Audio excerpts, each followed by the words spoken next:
தீபத்தூண் என்று சொன்னால் அந்த மேலே மலையில் வந்து அங்கே இங்கே நடமாடுறதுக்காக அங்கே நமக்கு வழிகாட்டுவதற்காக ஒரு விளக்கு வைப்பார்கள். அது பேர் விளக்கு. மலை உச்சியிலே ஏற்றுகிற தீபத்திற்கு எந்த விதமான ஆகமத்தினுடைய தொடர்பும் இருப்பதாக ஆகமங்களிலே காண கிடக்கிறது. சிவபெருமானுக்கு கூறியதாக பார்க்கப்பட்டு பின்னாலே அது முருகனுடைய திருமணம், தெய்வயானை அம்மை திருமணம் அங்கே நடந்ததாக எடுத்து சொல்லுகிறார்கள். உடனாக வள்ளி திருமணத்தை சேர்த்து நடத்தினார்கள் என்று பரிபாடு. தீபத்தூண் அப்படிலாம் எடுத்து சொல்லு. தீபத்தூண் என்பதே ஒரு பிழையான கருத்து.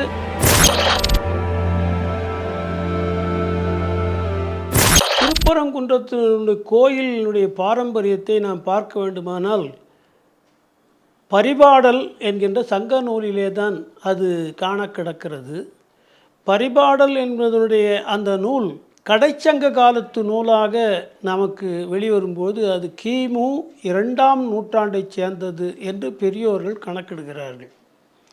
ஆகவே கிமு 2ஆம் நூற்றாண்டிலேயே அது திருப்பரங்குன்றத்திலே இருந்த அந்த முருகப் பெருமானுடைய பெருமையை எல்லாம் ஏற்கனவே 2 நூற்றாண்டுகளுக்கு பின் வந்த நக்கீரர் பாடியிருக்கிறார். ஆகவே பரிபாடல் முதலாக நமக்கு கிடைக்கிற ஒரு தகவல். அடுத்து நக்கீரர் 1 நூற்றாண்டிலே அவர் திருமுருகாற்று படை என்கின்ற நூலிலே திருப்பரங்குன்றத்தை முதலிலே எடுத்து பாடுகிறார். அந்த நிலையிலே 2வது வகை. ஆக 2 வகையாக நாம் ஓரளவுக்கு காலத்தை கணிக்கக்கூடியவனாக இந்த தகவல்கள் கிடைக்கின்றன. ஆகவே குறைந்த அளவிலே அது கிமு 2ஆம் நூற்றாண்டிற்கு முன்னதாக இருக்க வேண்டும். அறுபடை வீடுகள் என்பது பின்னால் வந்தது. ஆனால் அதற்கு முன்னாலேயே தமிழர்களுடைய தொல் மரபிலே திருமுருகாற்று படையின் சொல்லுவது போல பார்த்தோமானால் திருப்பரங்குன்றம் என்பது ஆக தொன்மையான ஒரு திருக்கோயில். அது அந்த திருக்கோயிலுடைய பாரம்பரியத்தை பார்த்தோமானால் அது முதலிலே சிவபெருமானுக்கு கூறியதாக பார்க்கப்பட்டு பின்னாலே அது முருகனுடைய திருமணம், தெய்வயானை அம்மை திருமணம் அங்கே நடந்ததாக எடுத்து சொல்லுகிறார்கள். உடனாக வள்ளி திருமணத்தை சேர்த்து நடத்தினார்கள் என்று பரிபாடல் கூறுகிறது. இதுதான் இதனுடைய பாரம்பரியம் என்கின்ற அளவிலே நாம் பார்க்கக்கூடியவை. கார்த்திகை தீபம் எந்த இடத்திலே ஏற்ற வேண்டும் என்று எந்த ஒரு இடத்திலேயும் எந்த ஆகமத்திலேயும் குறிப்பிடப்படவில்லை. ஆகமத்திலேக்கும் இந்த மலையுச்சியிலே ஏற்றுகிற அந்த ஜோதி வழிபாட்டிற்கும் தொடர்பே இல்லை. நிறைய பேர் அதை தவறாக எண்ணுகிறார்கள். கோயிலுக்குள்ளே நடைபெறுகிற கிரியைகளுக்குத்தான் ஆகமம் விதிகள் வகுத்திருக்கின்றன.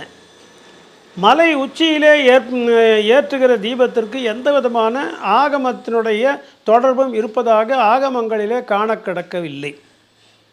ஆகமங்கள் என்று சொல்லி பார்த்தோம்னா 28 ஆகமங்கள் இருக்கின்றன. 28 ஆகமங்களிலே இதை குறித்து பேசுகிற ஆகமங்கள் சில என்று சொன்னால் அவற்றிலேயும் இது சரியாக இந்த இடம் என்று சொல்ல முடியாது. முதலிலே இதை என்ன சொல்லுகிறார்கள்னா, இது சமய ரீதியான பிரச்சனை இப்பொழுது வரவில்லை. இப்போ வந்திருப்பது என்னென்னா அரசியல் ரீதியான பிரச்சனையும் சட்ட ரீதியான பிரச்சனையுமாக அது ஆகியிருப்பது சில பல காரணங்களால். அது அரசியல் காரணங்கள். அதற்கும் அடியங்களை போன்ற அதாவது இறை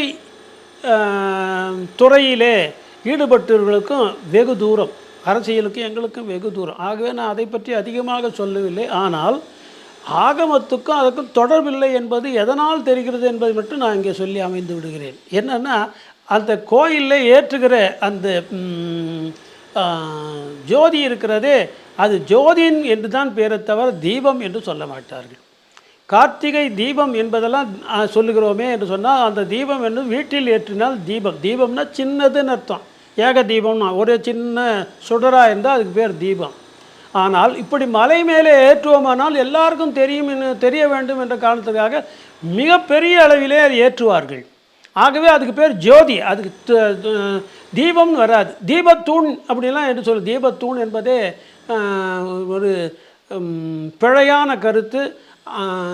அசங்கதம் என்று சொல்லுவார்கள். அசம்பாவிதம் என்றும் வடமொழியிலேயும் சொல்லுவார்கள்.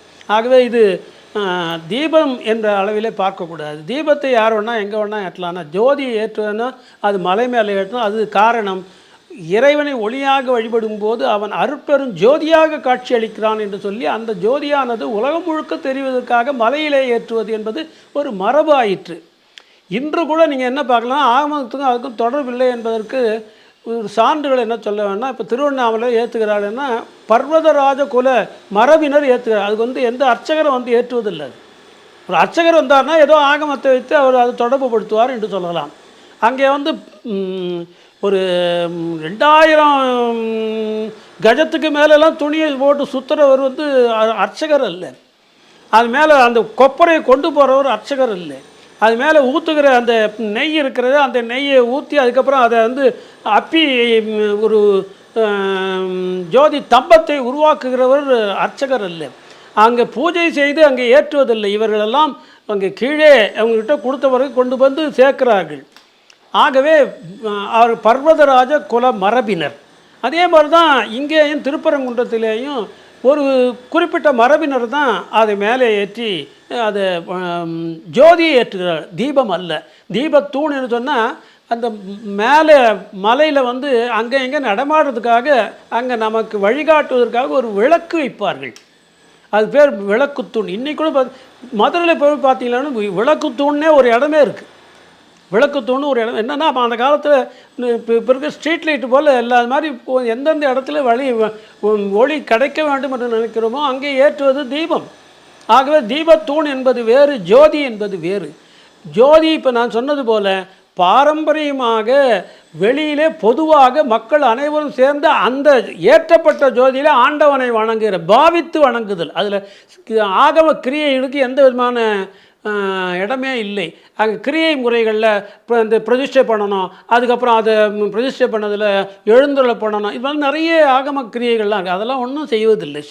அங்கே செய்வதற்கு ஆள் இல்லை. செய்பவர்கள் இதை ஏற்றுகிறார்கள் என்ற நிலையிலே அது அமைகிறது. அவ்வளோதானே தவிர இதை ஆகமத்துக்கும் அதுக்கும் தொடர்பில்லை என்பதை நன்றாக நாம் புரிந்து கொள்ள வேண்டும். கோயில் கிரியைகளுக்கு மட்டும்தான், கோயிலுக்கு உள்ளே நடைபெறுகிற கிரியைகளுக்கு மட்டும்தான் ஆகமம். இது மலையுச்சியிலே ஏற்பது பொதுவானது. அதில் அதிகமான ஆகம தொடர்புகள் ஆகமத்திலேயே காண கிடைக்கவில்லை. மலை உச்சியிலேயே இறைவனுடைய ஜோதியை எழுப்புவது என்பது இன்று நேற்று ஏற்பட்டது. இப்போ நான் சொன்னது போல் கிமு 2ஆம் நூற்றாண்டுக்கு முன்னதாகவே கொள்ளப்படுகிற பல பாடல்கள் கிடைக்கின்றன சங்க நூல்களில். தமிழர்களுடைய வழிபாட்டு முறையில் அது ஒன்று. அது என்னென்னா, அகநானூறு 141வது பாடலிலே நக்கீரர் எடுத்து பாடுகிறார். அதே திருமுருகாற்றுப்படை திருப்பரங்குன்றத்தை பாடி அதே நக்கீரர் 141வது பாடல் அகநானூற்றிலே பாடுகிறார். மழைகால் நீங்கி மாக விசும்பில் குறுமுயல் மறுநிறம் கிளற மதி நிறைந்து அருகால் சேரும் அகலிருள் நடுநாள் அங்கே அந்த கார்த்திகை தீபம் ஏற்றப்பட்டது.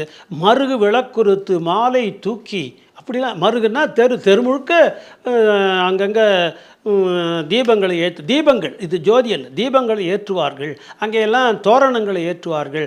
அந்த மாதிரி நடைபெறும்போது மிக சிறப்பாக இருக்கிறோம், அதில் நீயும் கலந்துக்கிட்டு ஒரு காதல் தலைவி தன்னுடைய காதலனுக்கு எங்கள் ஊர் பாரு எப்படி இருக்குன்னு தெரியுமா, அந்த நேரத்தில் பாரு என்று ஒரு கடிதம் எழுதுகிறாள். அந்த கடிதத்தை நக்கீரர் காட்டுகிறார். பழவிரல் மூதூர் பலருடன் துவன்றிய அந்த விழவுடன் அயர வருகதில் அம்மா என்று பாடுகிறாள். வா, எங்கள் ஊரில் நாங்கள் எப்படி கொண்டாடுறோம், அந்த கொண்டாட்டத்தில் நீயும் கலந்துக்கோ என்று கேட்கிறார் என்று சொல்லுவதை பார்க்கும்பொழுது இது எவ்வளவு தொன்மையானது. அந்த தொன்மையான ஒன்றிலே நாம் ஏதோ அவரவர்களுக்கு விருப்பமான அரசியலை புகுத்தி அதை அசிங்கப்படுத்தி கொண்டிருக்கிறோம்.